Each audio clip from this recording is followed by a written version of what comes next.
Hello, everyone. I want to talk about, are we too focused on success and failure numbers when it comes to retirement planning?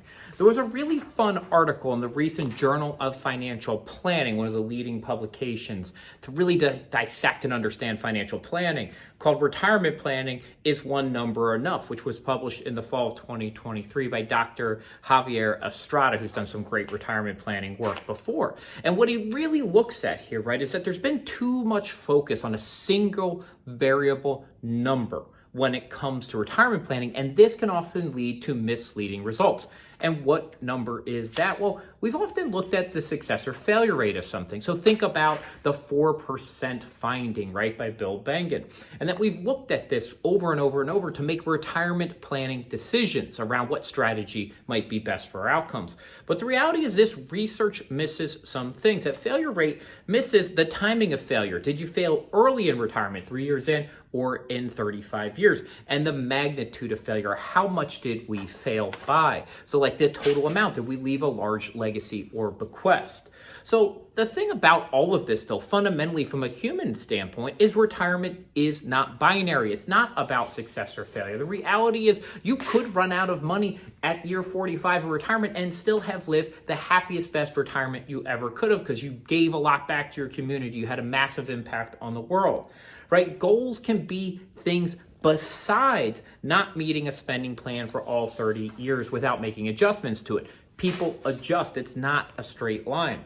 I love this quote, so I'm going to read this from Javier Estrada. A retiree's ability to enjoy the lifestyle planned for retirement and to leave a bequest, if so desired, critically depends on this choice. Making this decision by minimizing the failure rate is both typical and flawed.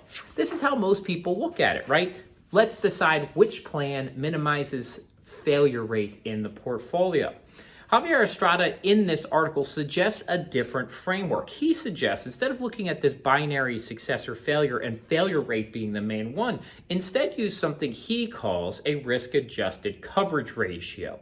And so this risk-adjusted coverage ratio, he has a formula here, kind of simplified as C, the coverage ratio equals Y divided by L, which came from some other work that was done previously.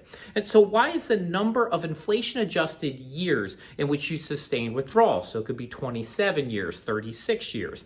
And then L dividing that by the length of retirement. Now you can run this over and over again for a bunch of different scenarios, historical returns based, and figure out what this coverage ratio is. Really simply put, maybe you have $1 million, 40% adjusted, and you find out this plan makes it for 24 out of 30 years with a coverage ratio here of 0.8, for maybe it does 30 out of 30 years. So 1 or 36 of 30 years, it leaves a bequest and you see a higher coverage ratio. What Javier Estrada suggests, though, is that's actually not enough. You need to go a little bit further. You need to understand the risk of this actually occurring and the magnitude of it. And so advisors can actually readjust, saying, hey, this is really unlikely to occur, maybe a 1% trail at the end. And so this is actually just a different framework for looking at how we decide what retirement income strategy makes sense. I know this is a longer video than normal from me, but I want to close off with this. It's a great framework, great piece of research to rethink how we look at retirement planning.